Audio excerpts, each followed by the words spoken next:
Hi everyone, my name is Faith Mba. There is a thought-provoking and wonderful book that I would like to recommend. The title is Passport to a Dependable Society, and it was written by our very own Samuel Alade. The book is wonderful and it seeks to address the issues that we see in our society. Of course, we all want to see a beautiful society because what we are seeing now is not the society we dream of. We want a dependable society, and so this book seeks to address the issues we have. And so I want to give us a very quick review about this book. There are 9 chapters in this book, but I will niche my explanation or my review on just one chapter. But before I go into the chapter, I would like to tell us the different chapters in this book and what they seek to address. Chapter 1 explains the concept of society. Chapter 2 discusses the foundation, which is very important in raising a dependable society. In chapter 3, the writer explains that we all have to make a difference with the one life that we have to live, which chapter 4 talked about. In chapter 5, he explains the different roles of the family, of the church, and of the government in raising a dependable society. Chapter 6 then focuses on the leadership super roles. Of course, we know that every society will become stronger and more dependable if the leader plays the right roles that they ought to play. In chapter 7, he focuses on the futurity. Chapter 8 talks about the youth super roles. We know that the youth play a very important role in the society, and so he explains what are these roles and what we ought to do as youths. And then the final chapter talks about tolerance. Of course, this topic, it's very, very important. And so I would like to niche my explanation on chapter 2, which I find very expedient. Chapter 2 talks about the foundation. What do I think about this chapter? The writer focused on the foundation of raising a dependable society. Without a foundation, a house cannot be built. And so the foundation of a society is very, very important. The writer explains that the dependable society can only be raised if the foundation is strong. In his words, the writer said that the foundation is principal to every plow in life. And so the foundation of a dependable society is in the individuals who are in the society.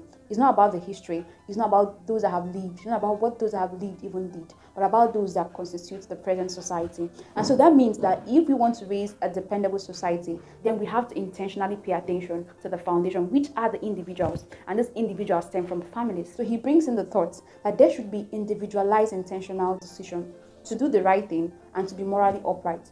Of course, the leaders of today and even the leaders of tomorrow are people who stem from families.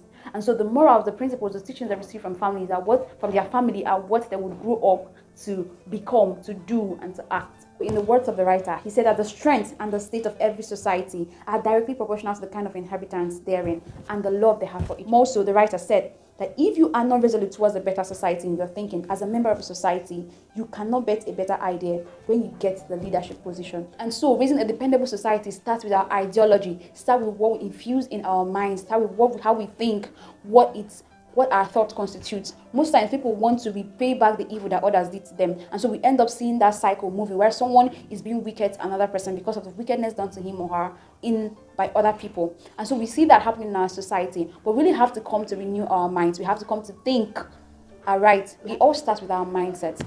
We should be intentional about raising kids who have the proper mindset, who sees the society in the right way, who do not learn the evil that are already happening and see it as a norm and allow it to become a part of themselves. No. Passports are very important documents. You as an individual can decide to be a passport. You can decide to be very, very vital. You can decide to make a difference, and it takes intentionality. And so this chapter seeks to establish that there has to be an intentional, individualized decision to do the right thing, to have the right morals, to have the right attitude, to have the right mindset, and to do what is right. So these all starts with you and I. What is my contribution to this? I have seen families, I've seen parents who are very, very busy, that they pay less attention to what their kids do in the day, who they interact with, what they feed their eyes on, what goes into them, both through their ears, their eyes, and what they speak. And so we see that the kids of these days are raised without proper morals, without principles. And so I want to advise every parent out there to be intentional about raising their kids, to give their kids time. Give your kids your time. Know what they are learning, know what they are doing. Raise them up in the way of the Lord. Raise them up to know the right thing to do so that they will go out into society and be good leaders. This book has a whole lot of content and it's going to change our mindset to begin to think aright. I recommend it for everyone, for the young, for the old, even for the children, because it is thought-provoking and it's really going to open our eyes to the truth that we rarely hear and we rarely know.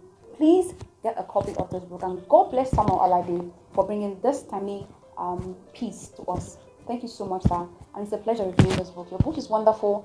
I have been blessed by it.